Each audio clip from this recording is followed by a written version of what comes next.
The stream started? I'm not seeing it. Anyway.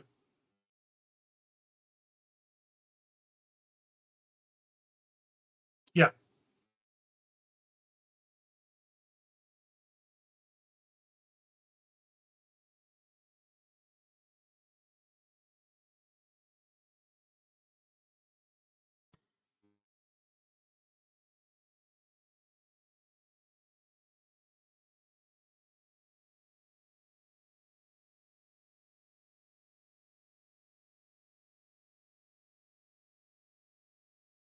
Good night, everyone. Welcome back to your favorite live sports show. That would be hashtag this just in. And we have a great show lined up for you. Before we get right into it, of course, as always, we have an all-star cast. By now, y'all guys know of one of my favorite shows, JT and the Dawn. That's Jimmy Thompson, Donato Bucci. Guys, welcome back. Thanks for having us, man.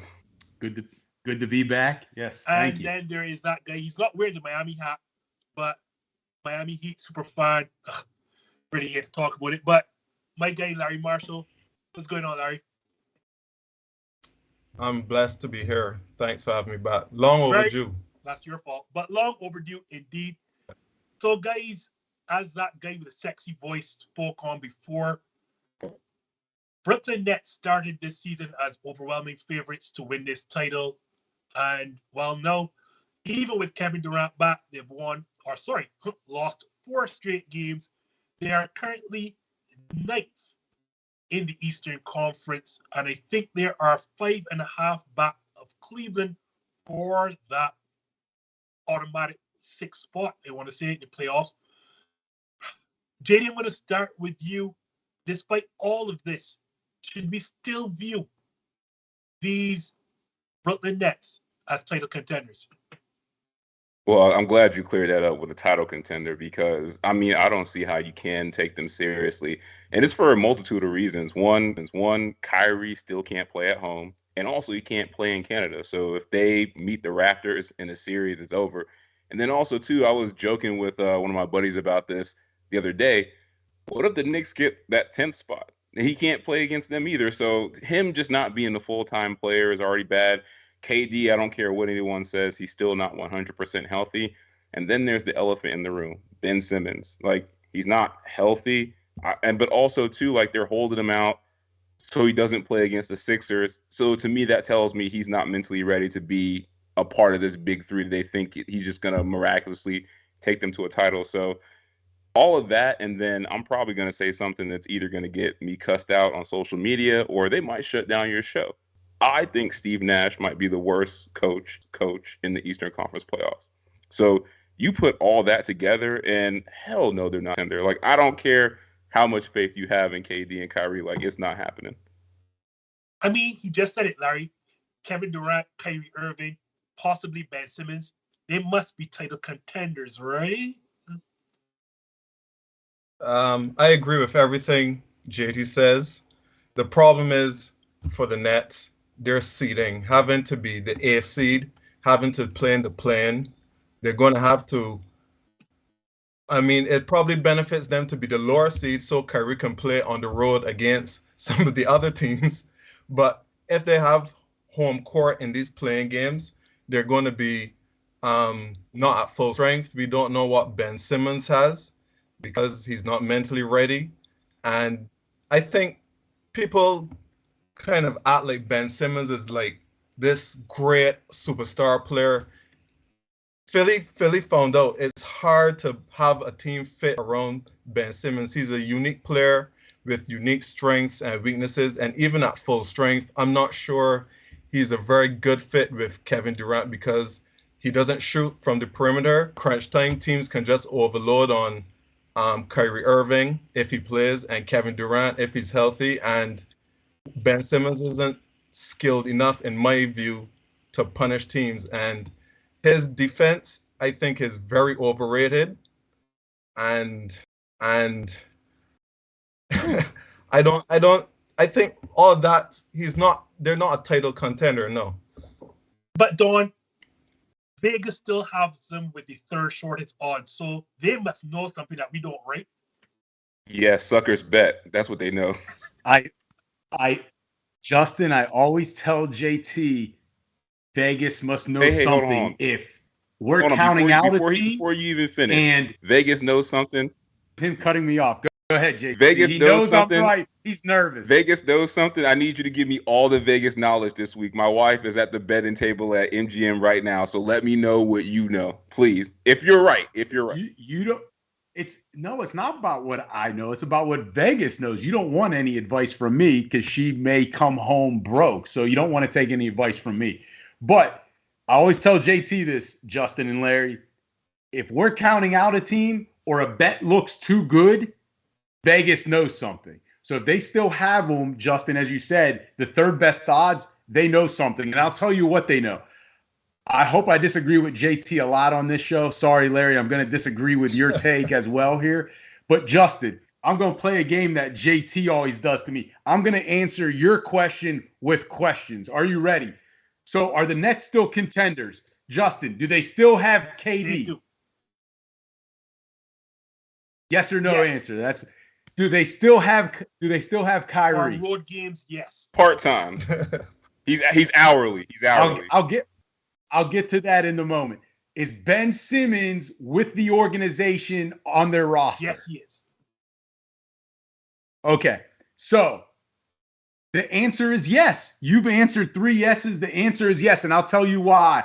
They're 32 and 33. Doesn't sound they're the 10th seed, but they were 24 and 14 with KD, 8 and 19 without KD. If not, if you project out and they're 10, 12 games over 500, they'd be sitting at like the 3 seed right now. And everyone would be worried because I have a feeling they're going to figure out a way as an organization to get Kyrie to play full time. And JT, I think that law does not fit Kyrie if he's playing on the road against the Knicks, because at this point it's about the private organization and not state laws anymore, from my understanding. So I think he would play at the Knicks.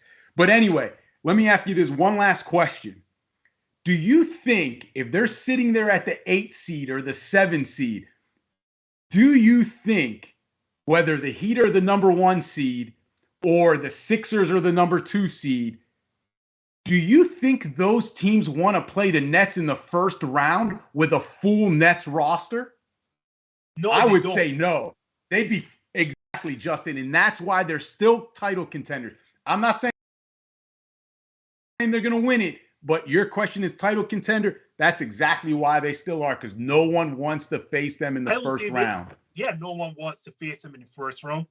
And as a caveat, by the way, gentlemen, today a press release came out from the Brooklyn Nets stating that patrons no longer have to be vaccinated to attend games, which tells me around the corner that Kyrie Irving will eventually be playing home games. So let's throw that caveat in there, and they expect him to be a full participant shortly. Sorry, Don, but you're on the outside looking in on this one. You're by yourself. And the reason is, right, you're asking this team with only 17 games left to get Ben Simmons eventually acclimatized. And 2 of these games he's not going to play, because we know he's not going to play against Philadelphia, and he's not playing tonight. So that means at the very most he's going to have to play 15 games. And they need him to play, guys, because y'all missed this one. This team is absolutely atrocious defensively. Like, terrible. They are 23rd in defensive net rating. Do you know who's behind them? Every single team behind them is not in the playoff hunt. Every last one. This team is so bad because whenever they get on the court up, you are going to ask players like Kyrie Irving, Seth Curry, Patty Mills, LaMarcus Aldridge to play major minutes, and all of these are defensive liabilities. So Ben Simmons has to play. And whenever Ben Simmons plays, it means that one of the few defenders cannot play, because we've seen what Ben Simmons looks like with a center that can't shoot. And guess what they have in Andre Drummond? That is going to look bad. Guys, I don't know. Like, as JD mentioned, Steve Nash is not a good coach. Is that time now that we bring this up? Those rotations are horrible. And I'm glad you brought up about what choices does he have? I'm glad you brought up the Ben Simmons, Andre Drummond thing, because to me, and you reminded me, that's what worries me the most is bad coach when it comes to rotations, but also too, like you can't have Drummond and Simmons on the court in a playoff series at the same time. You got two dudes who don't and can't shoot, and they can't hit any free throws. So I mean, that is a terrible, terrible look for them. Like I just don't understand. Like they couldn't win it last year with Kyrie and KD, right? So now you expect Ben Simmons to be that missing piece. Like he don't shoot. He can't shoot. He refuses to shoot. Like I don't give a damn if Kyle Korver got videos of him doing motions. Like he's not doing anything. So he couldn't win in Philly. So what makes you think he's the missing link in Brooklyn? Like, no, I don't get that. Because a couple things, Justin, you know as well as anyone, come playoffs, no matter what sport it is, defense tighten up. Like defense is tight enough. Ben Simmons shoots less. Players all of a sudden, James Harden's a better defensive player than he was all year. I mean, it's kind of a fact, but Ben Simmons is going to give them that extra defensive guy to help out. Don't underestimate that. Sorry, Larry, regardless of what you said there about him being a little overrated. But also, I mean, you guys talk about, oh, well, you can't have Drummond and Simmons out there at the same time. Like, well, maybe you can. We haven't seen it. Maybe you can. We'll I don't want them on the court at the same time under 2 minutes when I'm up 5 points. But you know what? I think if you ask the Nets, they would take being up 5 points with 2 minutes to go in any game in the playoffs because they'll figure out how to close the deal, especially when you've got Kevin Durant, and if I'm who's still a top 3 player and I'm in a playoff game, the Nets have Andre Drummond and Ben Simmons on there for a majority of the time, I'm just going to foul him and make him go to the free throw line. Like, and that's fine, but you're losing fouls. Duncan Robinson, we got bodies. Tyler we got Hero, bodies. We can make Yurtseven get in there and just get 5 fouls. Like you cannot have that kind of lack of offense on the court. Like that's usually what dooms teams in the playoffs. Like guys who can't get their own shot. But at the same time, if you're a defense that thrives on transition, you're going to kill your own rhythm. So I mean, you're making it out to be all these peaches and cream, and it's not for the other team. Like you've got to defend Kyrie, you've got to defend KD, and we act like Simmons has no handles. He can't create an open shot for KD. I mean, you guys are acting like Ben Simmons is in 8th grade basketball. On offense, that's a little disrespectful. Like, and that's what I saw. He is. I'm with you guys. How? He doesn't even want to take layups in the playoffs. Like he don't even want to dunk the ball. Like what have you seen last 2 years of Ben Simmons to be like, that dude's gonna put them over the hump? The Nets need a guy to. They needed James Harden to take off his fat suit and he can do it. That didn't happen. When I watch this Nets team without James Harden, it is clear they need connective tissue because KD wants the ball in his hands. Kyrie is not a playmaker, as LeBron James found out the hard way, and the others really can't create for anyone, and they can't probably even create for themselves. So Ben Simmons works here. It is just as I said. I don't think Ben Simmons works with Andre Drummond, and yeah, like you're asking Ben Simmons in 15 games to get chemistry with this team. I don't know that happens. And let's say, for argument's sake, they get out the play-in tournament, right? Because we have to all agree that's where this next team is bound. Do any of us honestly believe this team? Because when they get out, they're going to play one of 3 teams. They're going to either play the Heat, the Bucks, or the 76ers. Do any of us honestly believe the Brooklyn Nets, as they're currently constituted, can beat any of those 3 teams right now? No. But see, that's I'm not looking at it as right now. I'm looking at it as Kyrie will play full time, and because that's all I'm projecting based on the question, right? You didn't say right now. You said, are they still contenders? And I think they are, because projecting out, I think Simmons comes in and gels a little bit better than he did in Philly. And I think that Kyrie plays full time, and having him in a 6-7 game series against the Heat or against the Sixers, I'm telling you, if I'm the Heat, I don't want the Nets as the 8 seed, because KD's going to score buckets on Jimmy Butler. No disrespect to Butler, but he's not going to be able to handle KD for 7 games. Guess what? The Nets couldn't handle the Boston Celtics on Sunday, and these Boston Celtics are red hot. having won 14 of their last 16 points. So I'll start with you now, Don. Do the Celtics have a shot at winning the East? Do they? I mean, sure. Will they? I don't think so. Like, not in my opinion. And it's a little bit of history because I always feel like the Celtics have some sort of injury, like ill-timed injury leading into or in the playoffs. It's just something about it the past like 4 or 5 years. And I feel like that injury bug's going to get him again. Tatum, what a phenomenal game he had Sunday. As you mentioned, they beat the Nets. But can he play like that in a 6-7 game series and have 3 or 4 games like that? He hasn't shown it quite yet. And that's where I'm going to say I don't think they'll get there because I don't know if Jaylen Brown and Robert Williams will stay healthy throughout the whole playoffs. And I just don't think Tatum is quite at that LeBron KD level where he's like, hey, I'm going to put you on my back in this playoff series. I'm going to average 35 with 13 boards and 10 assists, and we're going to get there. Like, I think there's too many tough teams in the East for him to do that. And he's a great player, but I think they're still missing a piece. And you look at their route, they're going to probably have to play the Bulls in the first round and then probably the Heat or whoever the number 1 seed is in the second round. Justin, that's not a good equation or formula to get to the finals out of the East. Sorry. I specifically brought Larry on just for this question because he has given me a lot of flack online for discrediting these Boston Celtics. So, Larry, since I'm the person giving them so much flack, you must be telling me now that the Celtics have a shot at winning the East. A shot? I'd say is very unlikely. Let me get this out the way first. Boston, they have like a real playoff defense. Probably this, I would give them like the second best defense in the Eastern Conference after the Miami Heat. They're ranked first overall, but of course. In terms of playoff defense, I think 1 through 5 solid A+ defenders right through. Where I don't think they're going to get there is Tatum, as good as he is, as a great game as he had against the Nets.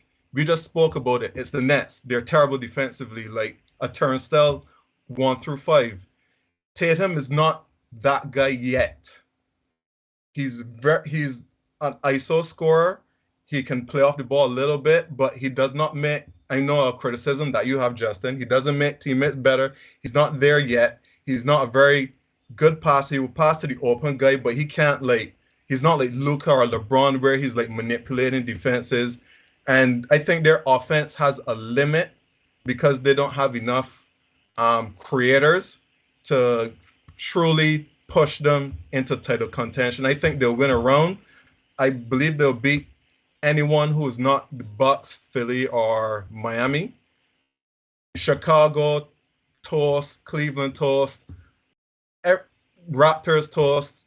They're better than them. But I believe that they'll win a round and second round out. Do you think, JB, Boston have a shot here? I'm actually really torn on this because on the one hand, like you said, they are the best defensive team in the NBA over the last, 20-plus games. I mean, I don't know if that's smoke and mirrors. I don't know if that's legit.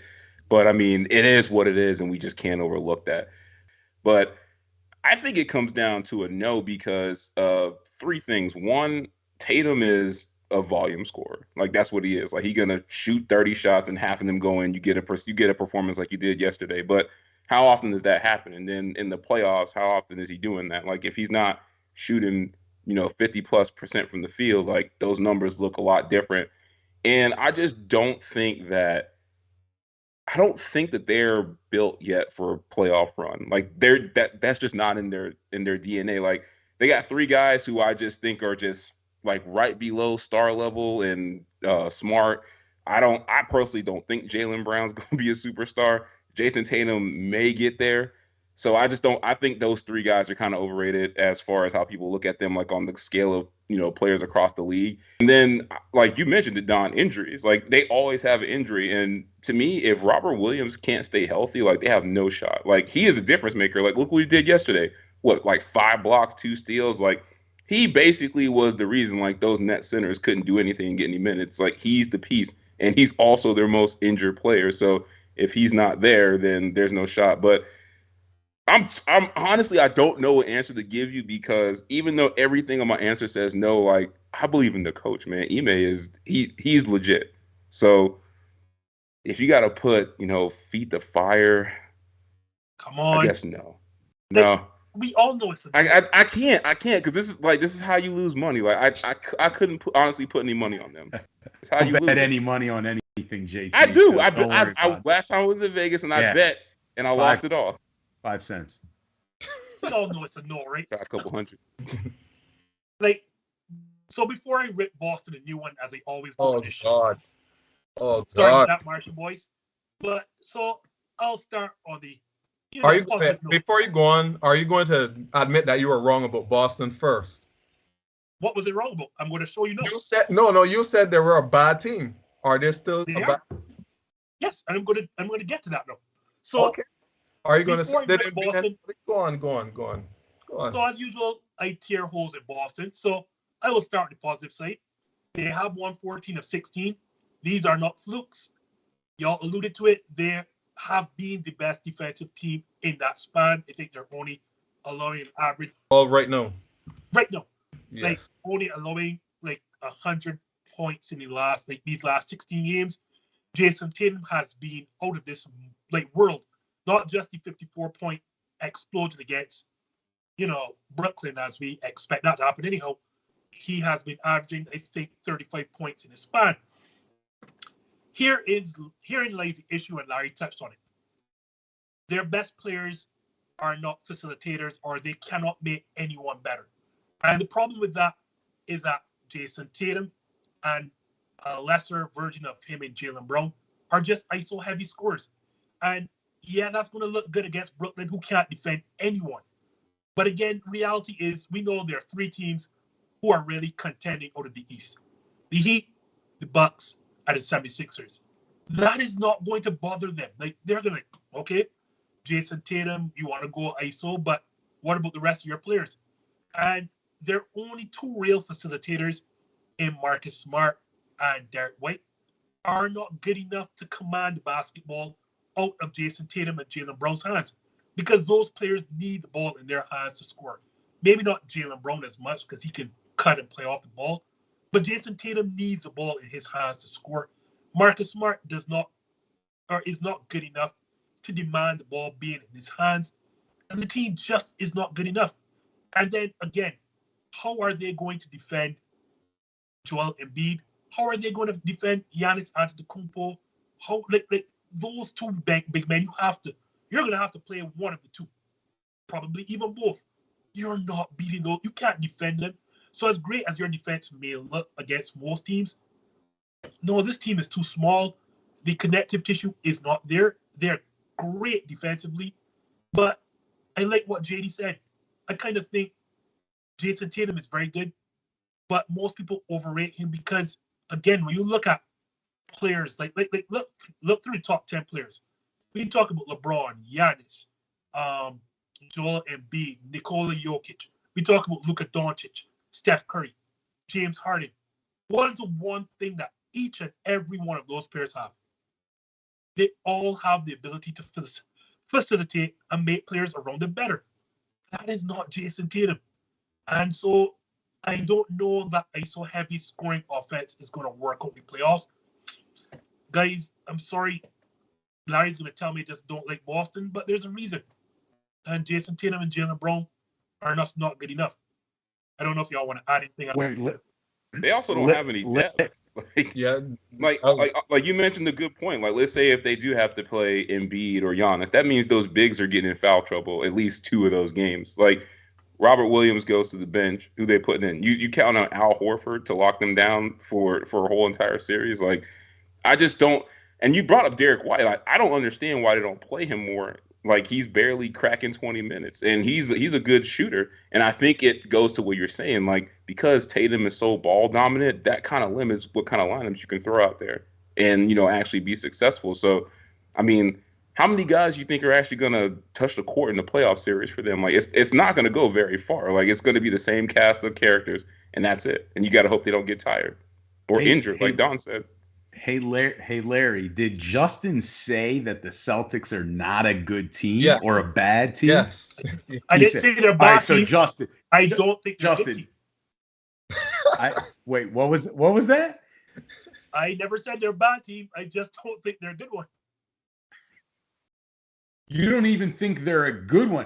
I mean, listen, I know the show is named after you, but come on. Like, they're not even a good team. You can't be the top defensive team in the league and have a guy like Tatum and Brown and Robert Williams and be, the number 5-4 seed and not be in the East and not be a good team. That's a little bit of a stretch. When I think of That's a little bit of a stretch. I'm with Larry there. That's a little bit of a stretch, teams, Justin. Sorry, Larry will know I exaggerate somewhat, right? When I think of good teams, I'm thinking of, the Phoenix Suns fully healthy.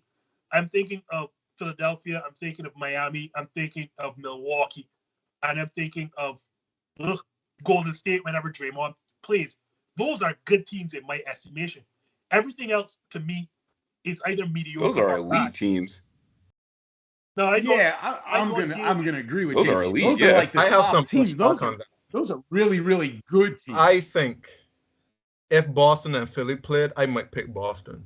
You are lying. Despite hold on. Despite having one, I think Al Horford has traditionally defended Embiid pretty okay, but despite them having nobody to guard Embiid, I might pick Boston because I think Philadelphia's other players, and this is not Philadelphia's section, but Philadelphia's other players, they're role players. I don't believe in Harden.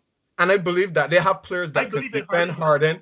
I believe they have the perfect switching system to defend Harden. And it's not like Embiid, Harden pick and roll is going to...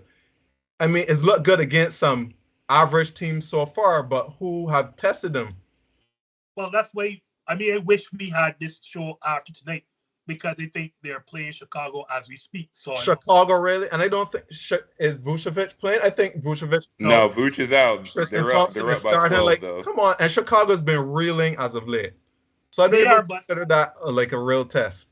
And to be fair, Vucevic is not good defensively. He's not. So the real part... don't talk about Vuce. That's Don's guy right there. You got to be careful. He might cut transmission after that. Be very careful.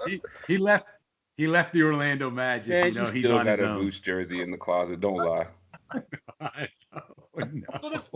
No, don't believe that. I do not. I really wanted to get at because, and not just because I live here in Wisconsin, a big homer, but it feels we've mentioned all these teams, and somehow every year or this season, the Milwaukee Bucks get no love, and all they are the defending champs, who have won 4 straight games, and 3 of those teams they've beaten none other than the Heat, the Bulls, and my Phoenix Suns. Granted, 2 of those teams are missing some significant players. JD, have we been sleeping on the Milwaukee Bucks this season? Because I do believe that. I think the rest of the league has. First of all, I know your name is on the show, and yes, you are a total homer. And every show is gonna have some sort of home vibe to it. I am a Phoenix Suns fan first and foremost, so let me just put that there first. But go ahead, you can. So Phoenix Suns, Cincinnati Bengals. I think your favorite color is orange. I'm starting to get that. So what's your definition of sleeping on them? Everybody still thinks they're a really good team. Like, everybody still thinks they can go to the finals. Like, they're still one of the best teams in the East. Giannis is still Giannis. Who's really sleeping on them? The only thing I think about them this year, why people probably don't maybe think they're like a top 3 team, is I just think the team looks different. Like, they have way more injuries this year than they did last year, and I don't think their depth is as good. But they still got a good squad. They can shoot. Giannis is still there. Like, Holiday put on a clinic yesterday. Middleton was a beast. I just, give me your definition of sleeping. Like, I'm wide awake. I see them. Like, they be nervous. It makes me feel like everyone's talking about, either Philly out of the East, Miami. And it could just be me. Because they're exciting. Like, I mean, if anywhere James Harden would have got traded to, they would be exciting. Like, Phoenix has the best record in the NBA. I think that's Justin's whole point, JT. You just said it. Oh, they're exciting. So let's watch the Suns. Let's brag about the 76ers. Okay, so you can say that about the Patriots. Forget, this is the they're never champs. exciting, but nobody's ever sleeping on them. Like, when Tom Brady was there, like, like, okay, like, they're going to do their thing, and we got to watch out for them. Just because, they're not leading Sports Center doesn't mean people aren't sleeping on them. That's not apples to apples. So Don, that's the way to tell me I'm right. I appreciate you, Don. No, that's the way to tell you you're wrong, but in a polite way. Oh, okay. You're getting good at that. I like it. So Don, you obviously think like me that this team is being slept on. Yeah, I mean, I think everyone's sleeping on them. They are 40-25. They're tied for the number 2 seed. Like you said, they just beat Phoenix, who has the best record. I don't care if Chris Paul is there or not. They still have technically the best record. All right. And no one watched the game yesterday. No, you just can't ease past that. They had campaign out there with one hand running point. They had no Chris Paul, no Devin Booker. They didn't even have your boy Cam Johnson, who you love, and none of his 9 threes. Like, they had Giannis was injured last year in the NBA Finals. You know what he did? He put up 50. So big deal. Like, tough it up. I'm gonna remember that. That's gonna be my excuse anytime you use injury as an excuse. Remember Giannis? Tough it up. I never do. Like, no one's giving them credit. You just said it. Everyone's talking about the Sixers with the Harden trade. The Heat had the number 1 seed. Everyone's still bringing up the Nets. Like, you still have the Suns in the West. People still want to talk about the Lakers. They want to talk about the Warriors. Like, no one is talking about Milwaukee, and they're the defending champs. Giannis doesn't even get thrown in the MVP conversation. I'm not sure why that is the case. Like, is it because he won it a couple of years ago and they just won the NBA title and they play in Milwaukee? Like, yeah, they're not the sexy team. Let's face it. But Justin, just to give you exactly why people are sleeping on them, on your own show, we talked about the Nets first, Boston second. It took the third category for us to talk about them. People are sleeping on them. Like, they're not the headline team to talk about, but they should be a team that people have to be concerned about. People are sleeping on them, even though JT thinks they're not, but they are. Every headline I see, you can see me right now. I see every headline I see. Milwaukee's never mentioned on any of those shows at the top of the headline regularly. I can see Larry dozing off, so I know he's sleeping on them. Go ahead, Larry. I can see you sleeping on these Bucks. Really? I'm gonna have to agree with JT. No, people are sleeping on the Bucks. Well, you just can't do that to me. You can't say like, "Oh, here's a gift that ripped my heart out." Hey, Larry's a quick learner. Larry's a quick learner. That was cold. Man, I'm hurt. Don't ask me no more questions. No. I agree with everything said, but I think people are sleeping on the Bucks, but with good reason. One, they're from Wisconsin. Like, no one really cares about what happens in Wisconsin. So no one. Correct. Not so even in Wisconsin. Wisconsin people care about the Bucks, and I'm not kidding. Well, there you go. And 2, let's be real. The championship they won, as Neil was saying. Yes, I will say. Neil will say, "Oh, the championship is a championship," but they beat some pretty injured teams last year. The Nets was injured. The Hawks was injured. I don't think. But maybe if Dario Saric doesn't get hurt, Phoenix wins. But whatever. No.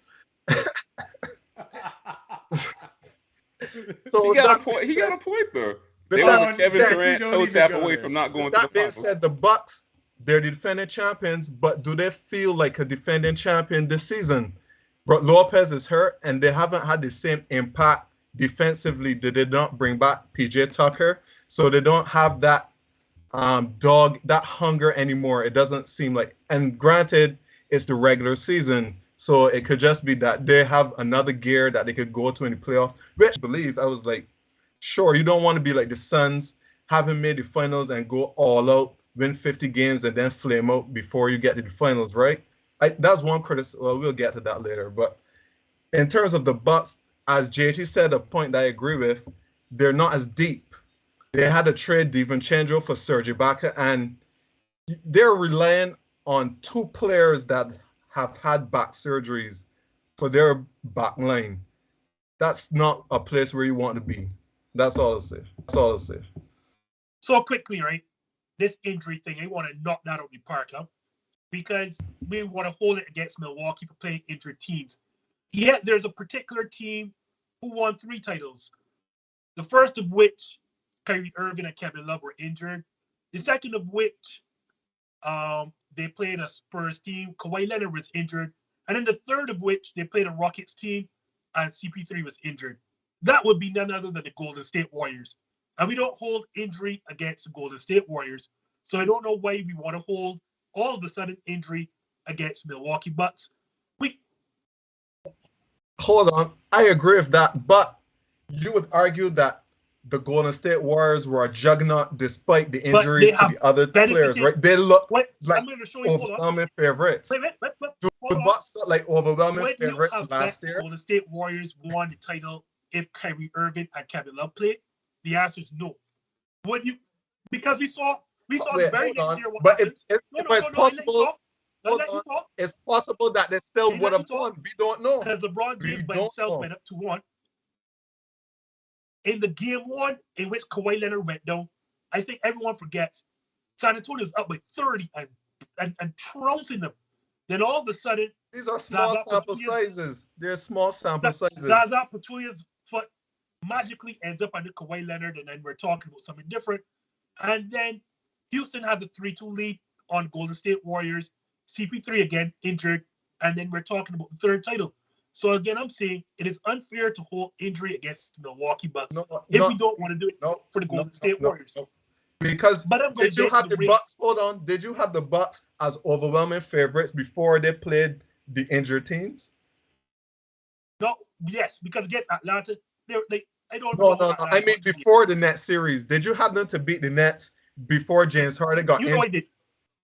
You know I did. I picked the Bucks to win that. Okay. And after the first 2 games, did you still have the Bucks to win? No one had the Bucks to win. Not even Giannis. We went on this show and we talked about how bad of a coach Budenholzer was, and how bad he still is. But I'm going to get to my real Bucks. So then why can't I hold injuries against this particular Bucks team? Because you don't hold it against anyone else. So here's to show you why everyone is sleeping on this Bucks team, right?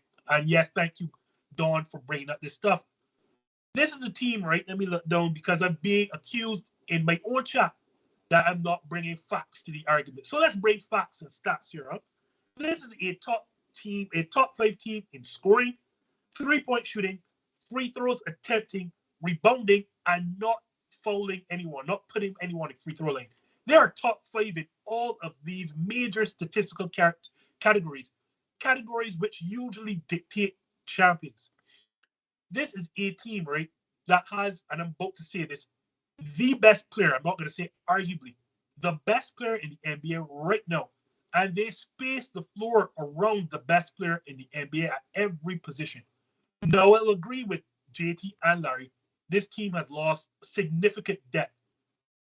But in losing that depth, the 2 next best players have really come to play, and you've seen it in the last 4 games.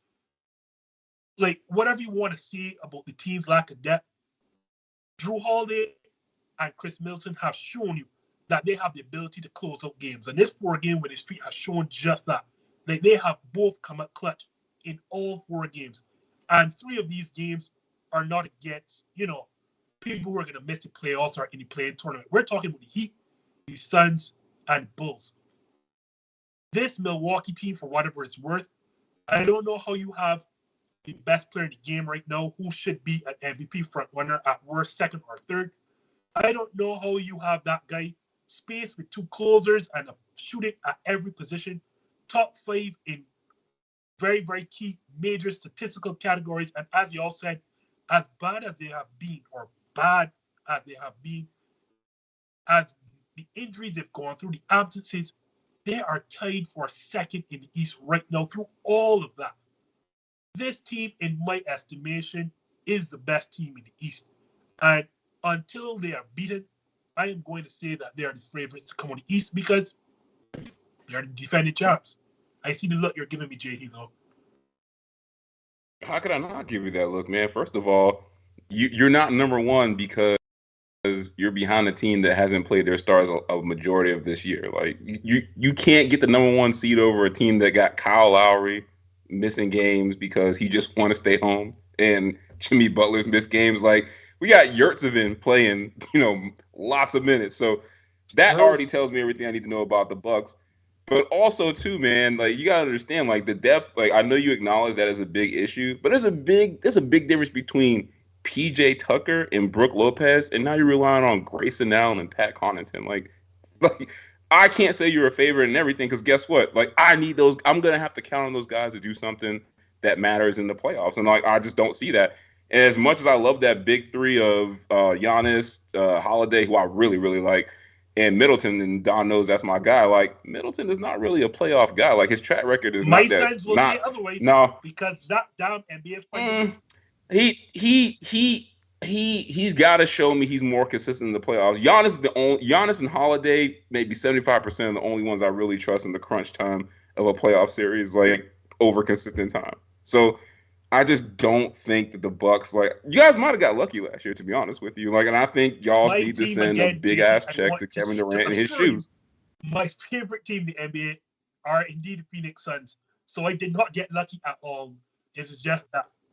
Oh well, hey, you guilty by association. You live there. The Bucks got lucky because Kevin Durant's shoe is too big. Like they need to send him a check. Like everybody needs to donate salary to Kevin Durant. That's the only reason Giannis got a ring. Hey, JT, in the playoffs of 2020, were the Heat lucky to get to the finals? I was using this bubble thing against us, man. Just answer the question. I do. Just answer the question. Thank you, Larry. We got at least one honest Heat fan in the house. Come on, Larry's honest. But you know what though? Like in all fairness, I don't want to give. No. In all fairness, I don't think I really hate I really dislike how people are so. I know I'm off topic, but he making me upset. Sorry. I really dislike how people just discount everything that happened in the bubble. Like everybody who just went into the bubble and did good things is just trash in real life. Like how's that work out? You're mistaking my point. My point is. You feel that Milwaukee was lucky, and I'm not saying the Heat were lucky. See, you got offended. You took offense to that, or you took offense to that. Because you try. My whole point is, as Heat fans, anything bubble talk. My whole point is that you don't want to give Milwaukee credit because you think they got lucky. Yet, I do give them credit. They won NBA championship. Not just say what I gotta say. Yeah, Milwaukee got lucky. Yeah, I do think. Guess what? I do think they got that one play was very very fortunate for them.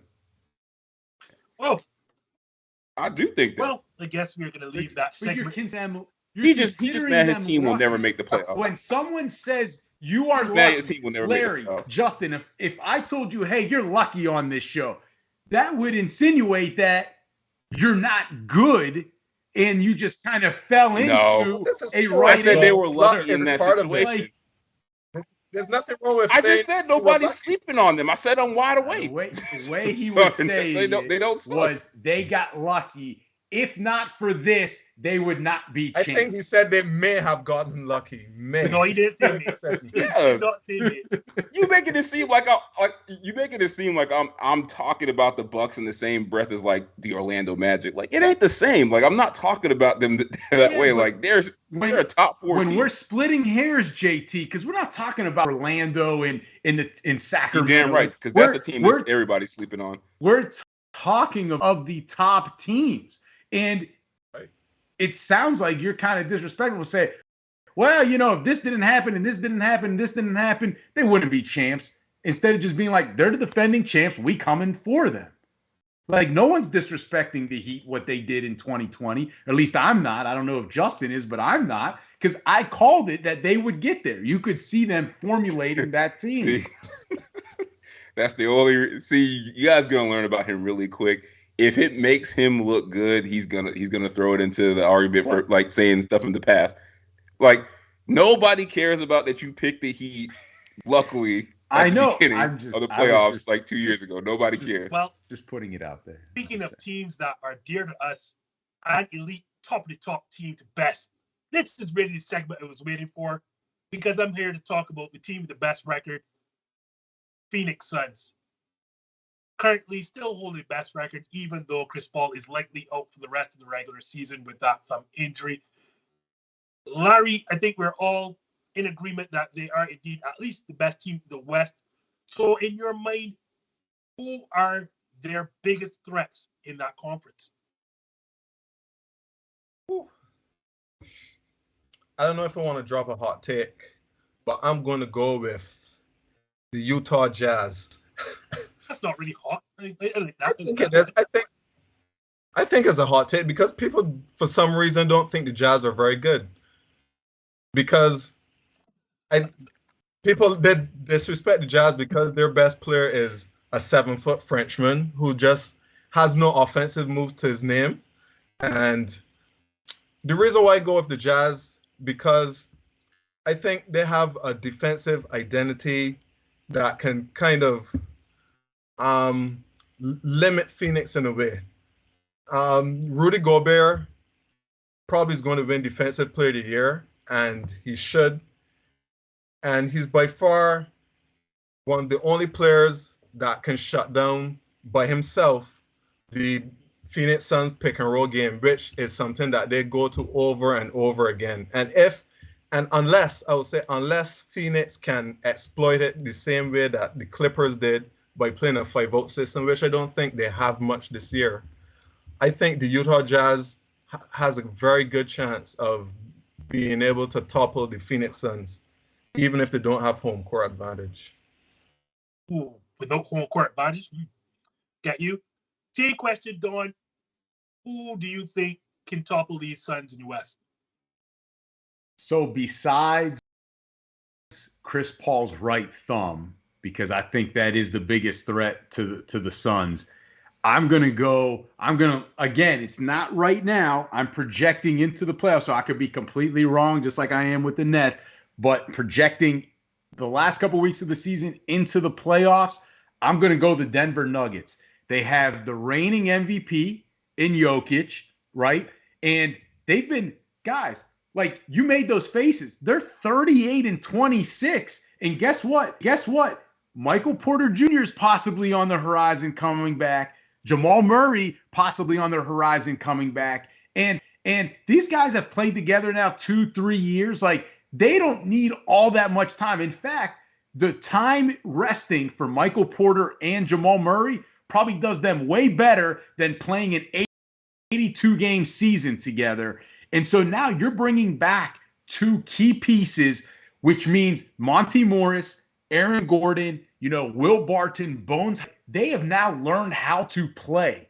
And when you need to call upon them, we all talk about depth all night.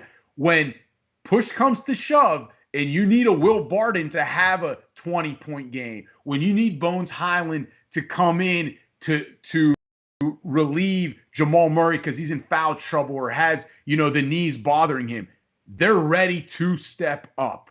And at the end of the day, just like I said with the Nets, if this team is healthy, which I think at the end of the year, Jamal Murray, is he going to be the old Jamal Murray? Maybe, maybe not. But even if him and Porter are not, they're going to be just right there that no one's going to want to face them because Jokic, reigning MVP, possibly MVP again, and now you're telling me Jamal Murray's coming to town and Michael Porter Jr. We forget they're 12 games above 500 without those guys, without two stars. One of them is probably an all-star. The other one gonna be an all-star at some point in his career.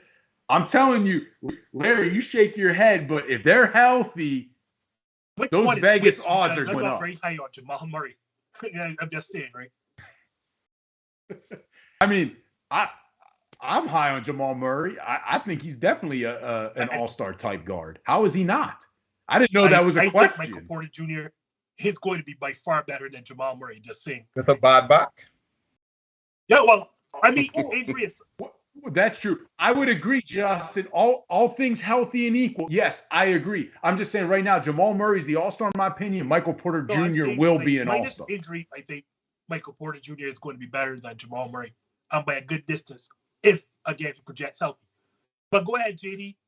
Who is that team that could possibly topple the Suns in the playoffs?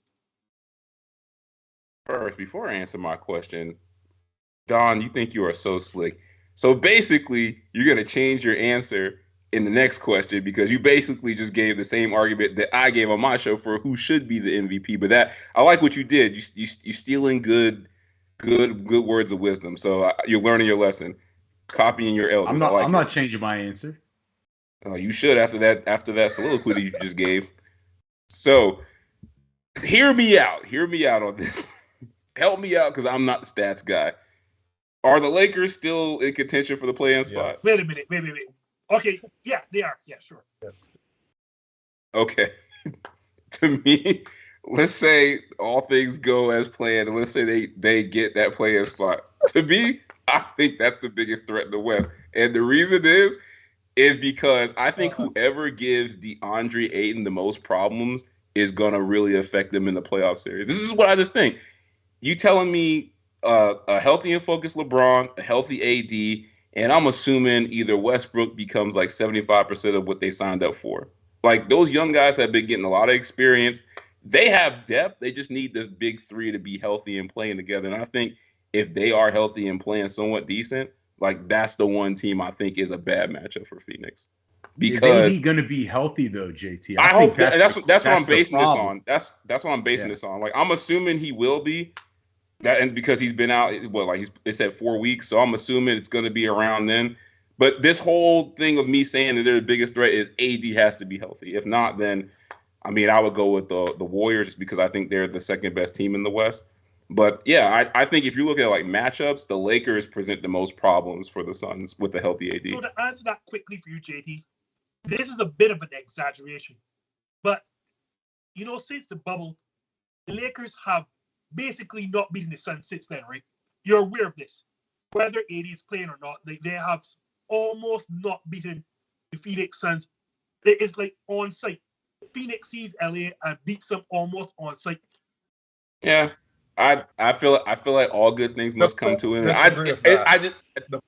No, Larry. It's a feeling. I don't know why I'm feeling this way. I just feel like I like you guys' answer. The Lakers were up to 1. I like your answer until AD got injured. And then what happened?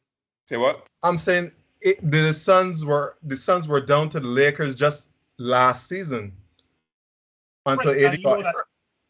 And didn't Phoenix also win game 1 of that series as well? So it's yes, not like, and they lost the next 2, and they had looked pretty bad. And then, since then, the Lakers have not beaten the Suns since.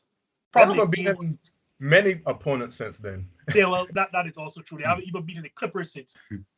So, I'm with you, Larry, on that Utah thing, simply because, other teams have the ability to play Rudy Gobert off the floor by spacing.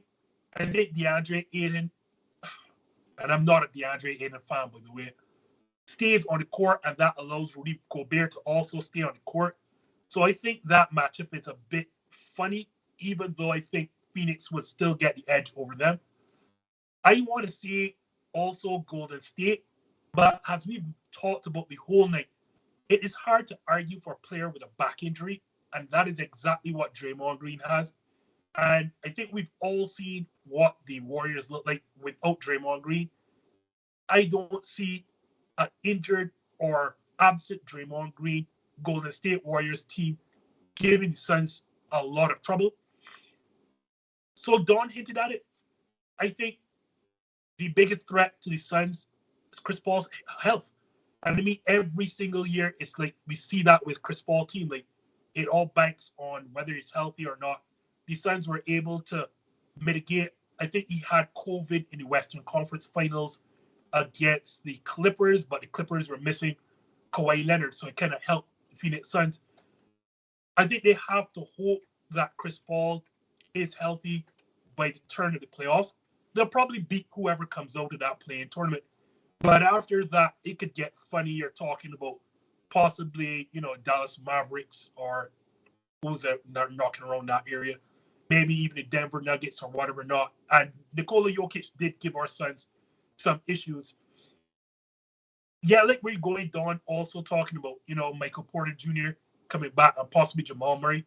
My only problem is I don't know what those two players are going to look like coming back immediately and having to play playoff basketball, like, immediately. So, like, when we talk about the Milwaukee Bucks, let's talk about the Phoenix Suns for a while. This is the team that has two separate game-winning streaks of over 10 inside the regular season, in the same season. On top of that, they are in, I want to say, top 3 in almost most offensive and defensive metrics.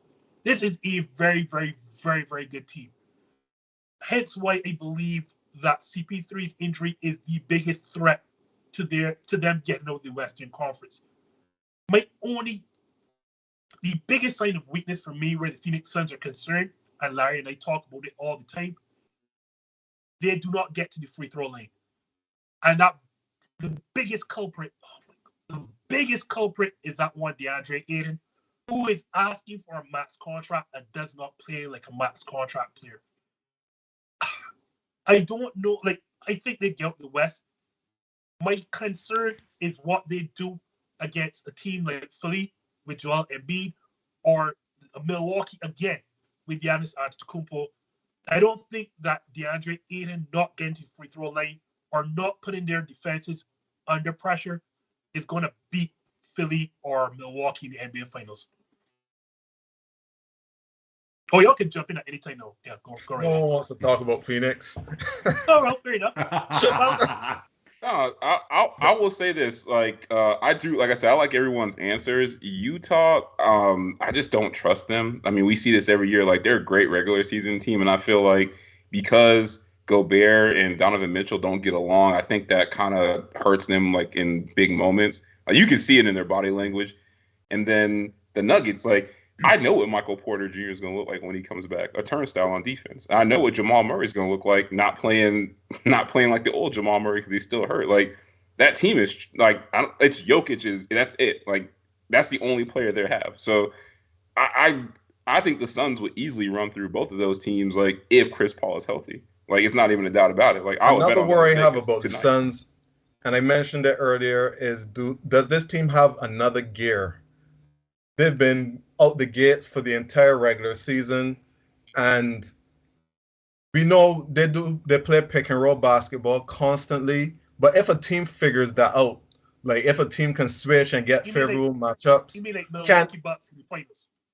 Yeah, or I'm trying to think. The good thing about Phoenix is that there are not a lot of teams in the West that have like that play switching styles. Usually with like the Jazz, only the Warriors, and I guess I didn't mention the Warriors because of Draymond Green's injury with the back. But if Draymond was fully healthy, I would probably say that the Warriors have a good shot because they had the best player in the series, and they arguably have the best defensive player as well.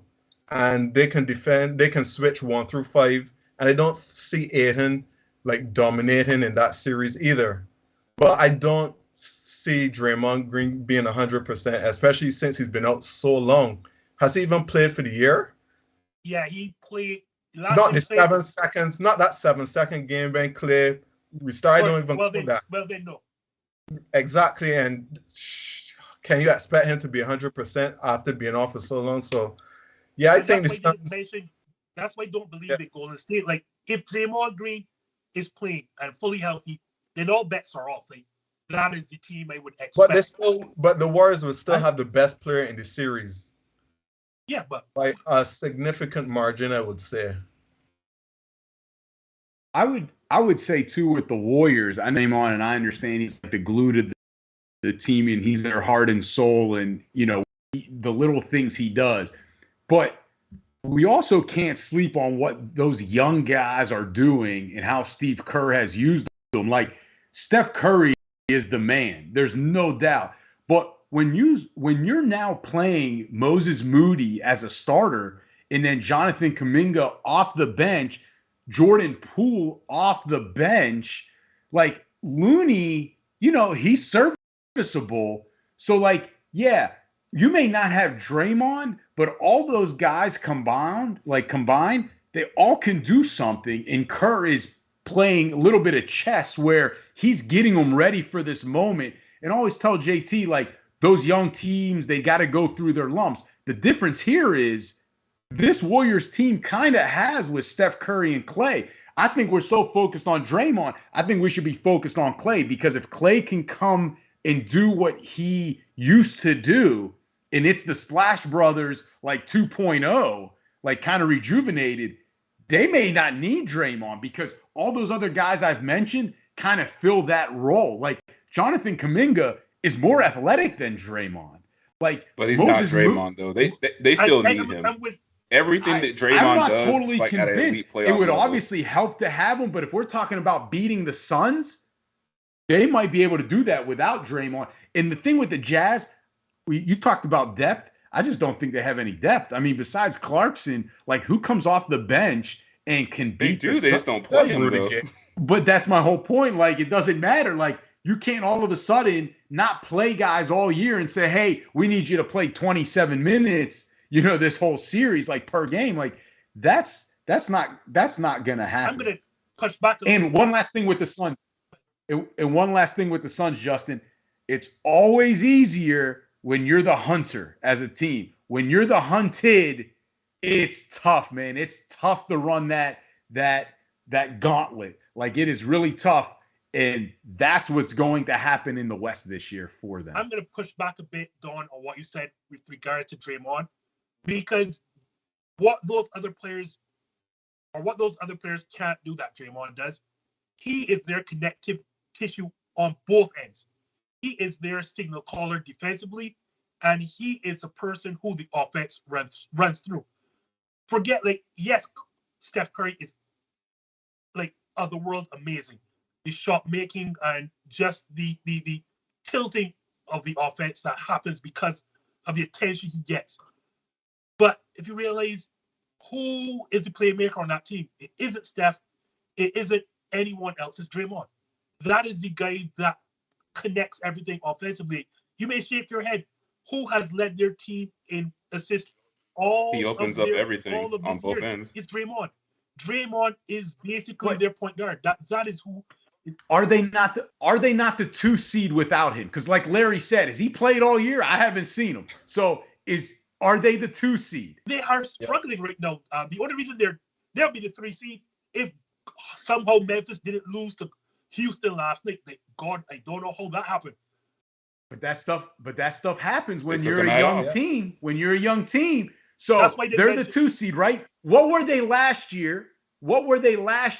With Draymond, but without Klay and without these young guys? What were they seeded? They were unmotivated.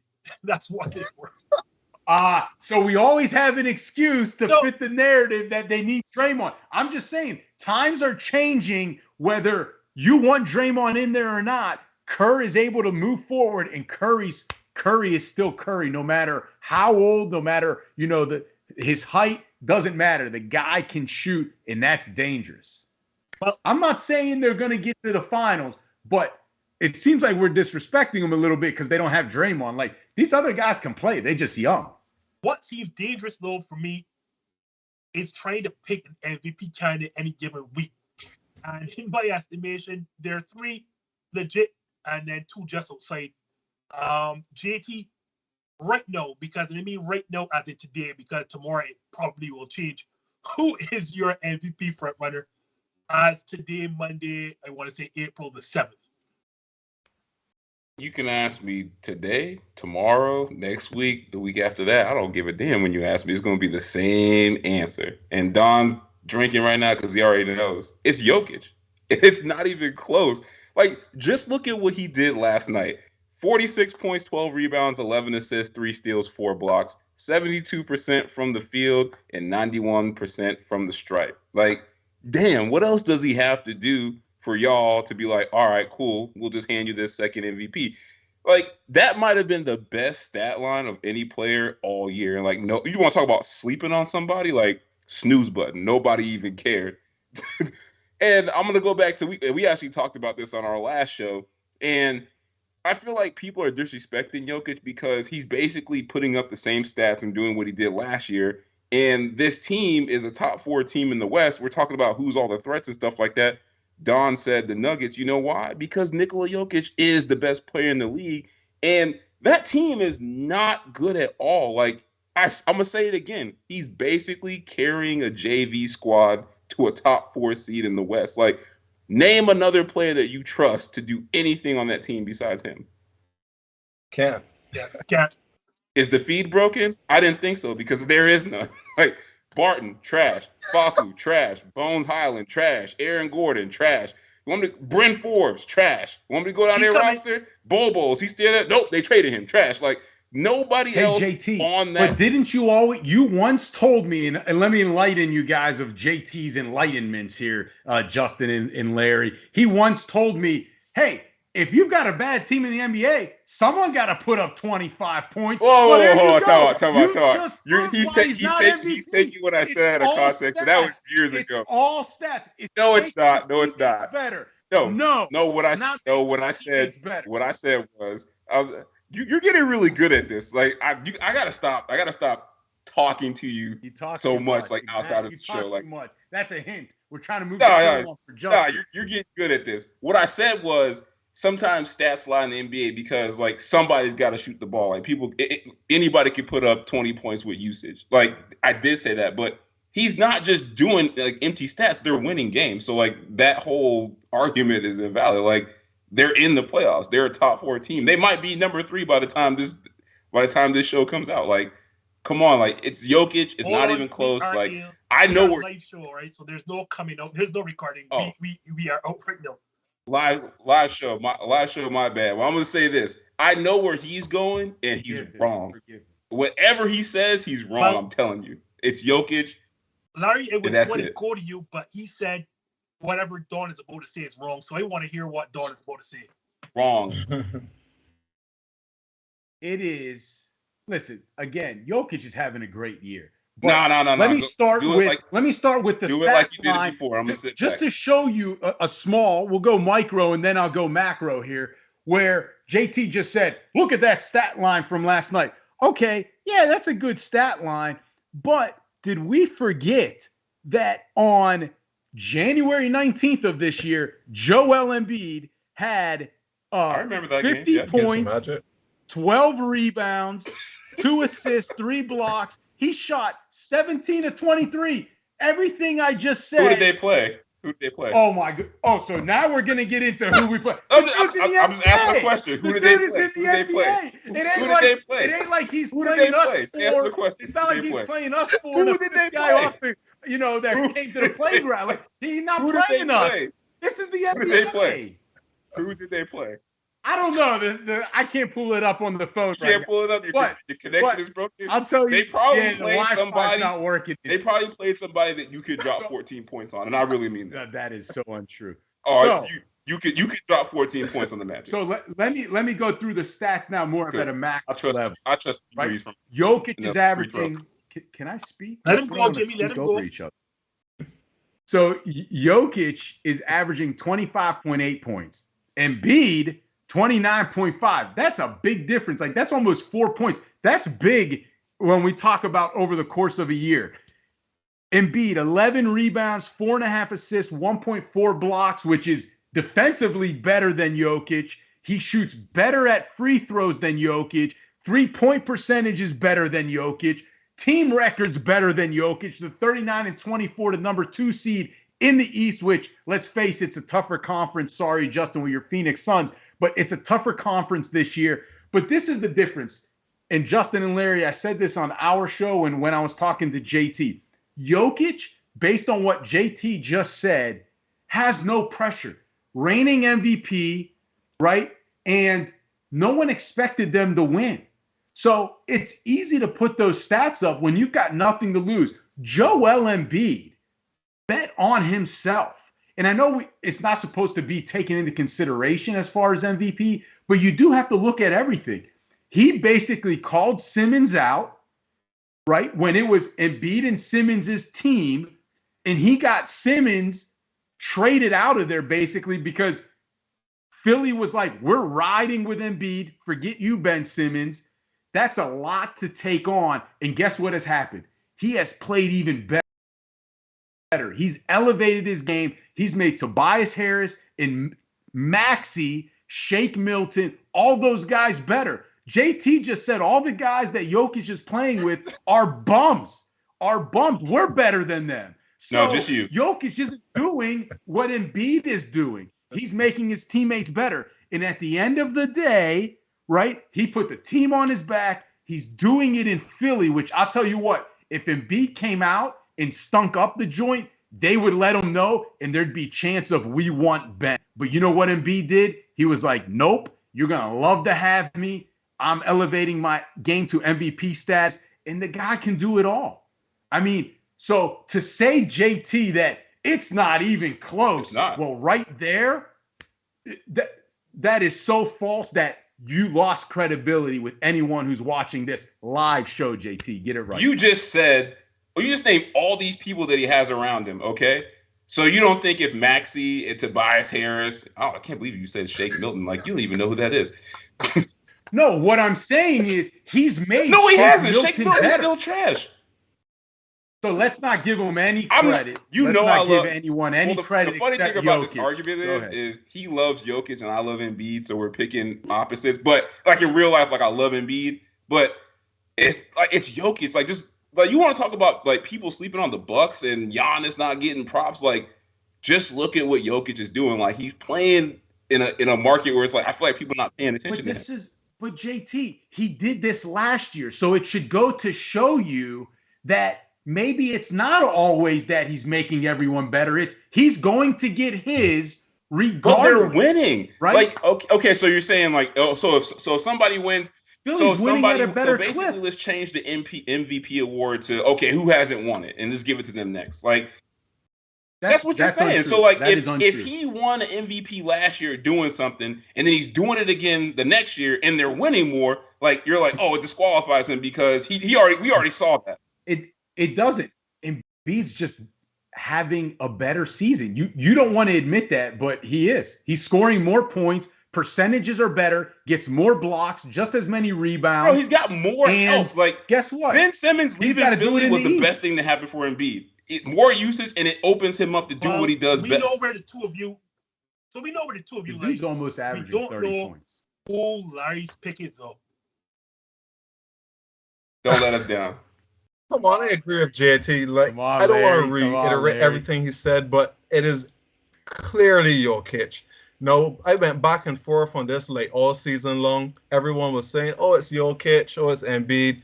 And overall, Jokic is playing the best basketball this regular season. Do I think he's the best player overall? No.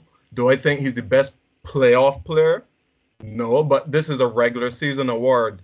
And if you ask what does most valuable mean, well, anybody could come up with whatever most valuable is to them. But if I was to take it as the true phrase value, who has played at the highest value this year, it has to be Jokic. Let's look at some of Jokic's accomplishments this year.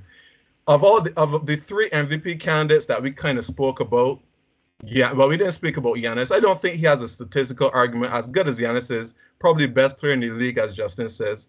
Between Embiid and Jokic, Embiid scoring more points, and he's shooting a better free throw percentage.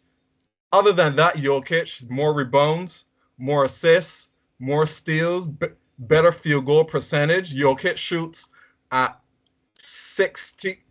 Jokic shoots 65% on two-pointers, while Embiid is only at, let me see if I can find it, is only at 52%. No, Embiid is a dominant inside player, but he's only shooting 52% on twos.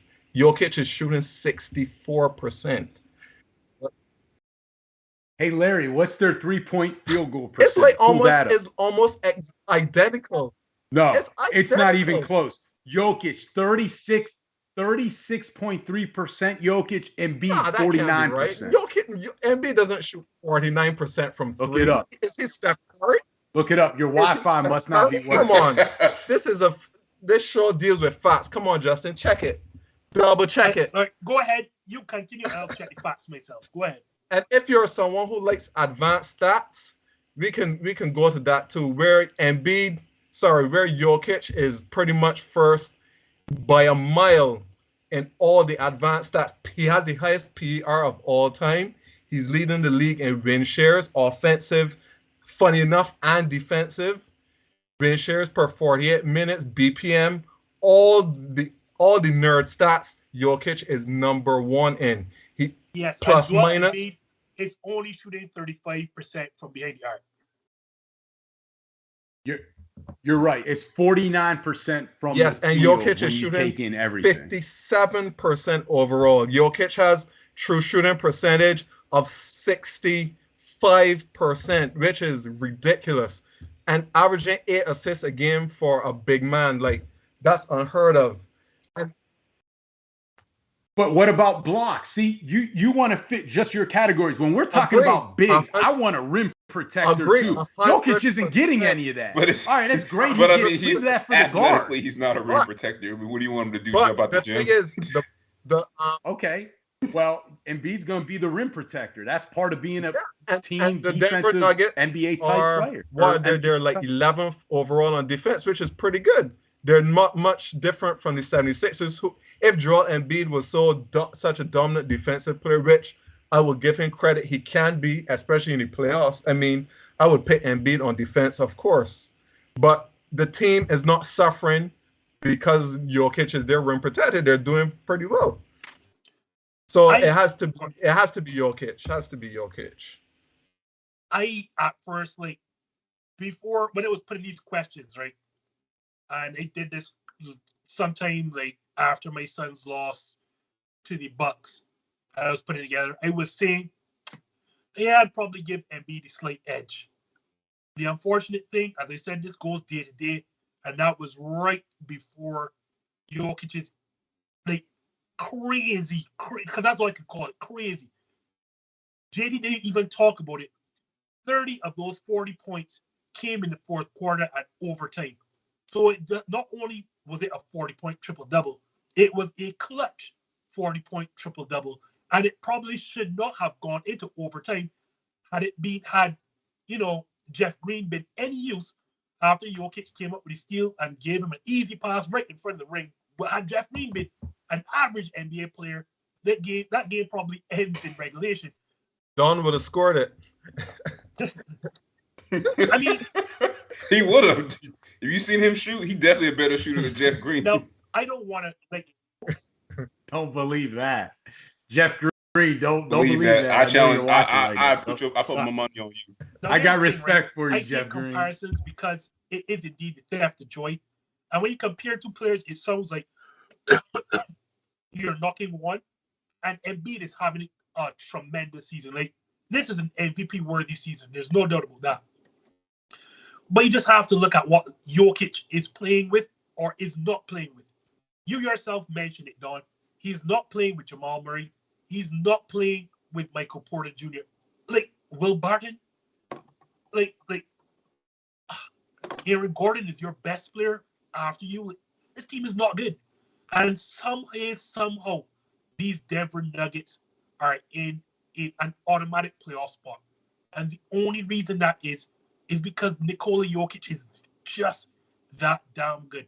Imagine as a big man, you are leading your team in points, rebounds, and assists. Larry and I talked about this the other day. We may be talking about a slower version of Larry Bird right now. And I hate to throw these legendary comparisons, but that's exactly what Jokic is doing right now. Like, 8 assists per game as a big man, and not just 8 assists per game. He is throwing out 8 assists per game, even as the number one scoring option on the team, not being a guard. This is a guy that's scoring 25.8 points per game and also shelling out 8 assists per game. As great as LeBron James has been in year 19, not even LeBron James is doling out 8 assists per game. Like, if you want to argue Embiid, I don't really think there are many wrong answers here. If you want to argue Embiid, like, I'm not going to knock you. If you want to even say Giannis, if the Bucks end up with the top seed in the East, then I have no argument against that. And I tend to shy away from players on teams who are not like top three. So I don't really like giving MVP candidates who aren't top three in their conference. But last night just told me, Justin, you can't go with somebody not named Nikola Jokic. Go ahead, Dor. Can I feel like I got to defend myself and Joel Embiid here a little bit more, because I agree that there is an argument to be had. I'm not knocking Jokic. I'm not saying, at the end of the year, maybe he should be. But Larry used the word clearly it's Jokic. JT said it's not even close. Like, that is where then I said, hold on a second. Like, I'm going to defend Embiid, because the use of that phrase and that word, like clearly and not even close, like that, I'm sorry, guys. Like, that's not true. I don't know how you can say that, because Justin, did you say, oh, wait, last night's game went into overtime? Yeah, it did. So Jokic did this stat line with an extra 5 minutes. Well, that game on January 19th, when he scored 50, was that in overtime? I mean, if we're splitting hairs, that's what happens when you play a playoff call team you out versus the worst team in the league. This is the other thing. And this is the other thing. We talk about, oh, what a stat line that was. Okay, well, it sounds like it's the flavor of the month, because in January, let me read you Embiid's 4-game stretch. 50 points, 40, 38, 42. Meanwhile, in all those games, the least amount of rebounds he had was 12 rebounds. So he had 12 plus rebounds in each of those games, where, again, he scored 50, 40, 42, 38. Like, how can you just say it's clearly Jokic? And my final point is, how many All-Stars besides Embiid, how many All-Stars did the Sixers have this year? So what are we talking about? So I can ask you the same question. How many G League players did the Nuggets have this year? How many G League players did the Nuggets have this year? I'd rather have Tobias than Aaron Gordon, no doubt. But let's not act like Tobias Harris is Charles Barkley or Karl Malone. Like, come on, let's not act like Tobias Harris is Bryn Forbes. Well, before we continue, he's not. It's a big difference. He's closer to Aaron Gordon than he is to Barkley and Karl Malone. That Tobias Harris is better than Khris Middleton. I hope we saw this weekend that the two are not even in the same company. They're not friends. They're not Facebook suggestions. Khris Middleton is by far and away a superior player to Tobias Harris. I just needed to put that in there. I needed to find a way, because I could not believe. Tell Mr. 76ers. Yeah. Tell Mr. 76ers that James Harden got him a little too excited. I'm going to tell him that tomorrow. Please tell Germs whenever you see him that Tobias Harris and Khris Middleton are not friends. They're not Facebook friends. They don't tweet each other. It is not close. The two should never be ever mentioned in the same breath. But go ahead, JD. I guess I'll ask the same question to you, because I feel like you're going to answer this because you're going to want to defend your point. But I honestly feel if those two players just swap teams, like, I think the 76ers would be probably the number one team in the East. And I don't think the Nuggets would be a top 4 team in the West with just Joel Embiid and everyone else they have around him, right? In that situation. I do not think that happens. I disagree that they'd be the number 1 seed. I think they could. Philly doesn't have enough. This is my point. Philly doesn't have enough around them. He can make it enough. Let him finish his point, Jay. Oh, really? Because all of a sudden, they don't have enough, Philly, prior to Harden getting there to be the 1 seed. They weren't going to be better than Miami. They're not going to be better than Milwaukee. So, okay, does Embiid not make them a top 4 team? I still disagree with you.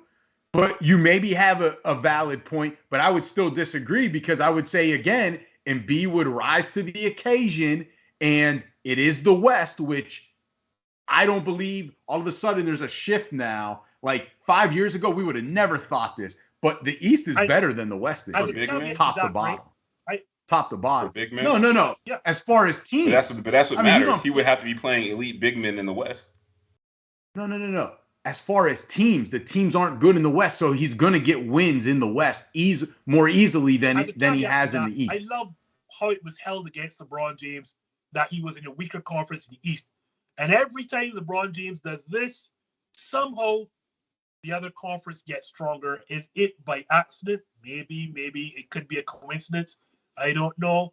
But I think there is a correlation that when LeBron does this, that coincidentally that happens. But, it's just me. Maybe just like LeBron James. I don't know. Maybe. But guys, yeah, maybe, probably. I have gone well over my time limit here. I can hear Marsha screaming somewhere out of Barbados. So, guys, JT and the Don, please plug yourself and let the kind people know what you have coming up next. Appreciate it, Justin. Again, it's great as always. We hope to come back. We hope to have you back on our show. JT and the Don All Sports Podcast. You can find us on all the major platforms as well as on Instagram. Our handle, JT and the Don. Oh, trust me, I should have turned on the notifications for them long ago, but I know I do have that on. So as soon as JT posts, I'm there to hit the like. If y'all want Larry, hopefully he'll be back here again next week. He has been dodging this show for I don't know why, because his Miami Heat have actually been good this season. But you know where to find Indeed hashtag this just in. Just be sure to put in the hashtag, or you will be taken to a lesser rated show by Max Kellerman. No one wants to watch that. Just a lot of shouting, screaming, and no numbers whatsoever. We know that we bring the facts, the numbers, the stats to justify. So for Larry, for JT, and the Don, I am Indeed Justin of hashtag just in.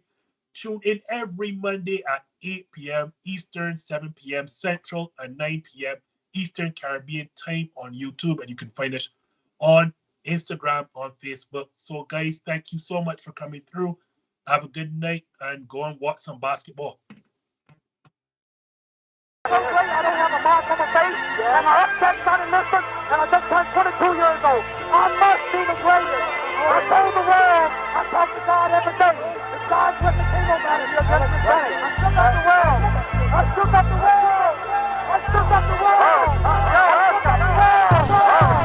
the world. I said, can I be a legend? Search your soul and answer me this question. Do you think I have what it takes to be great, but still be humble and learn from my mistakes?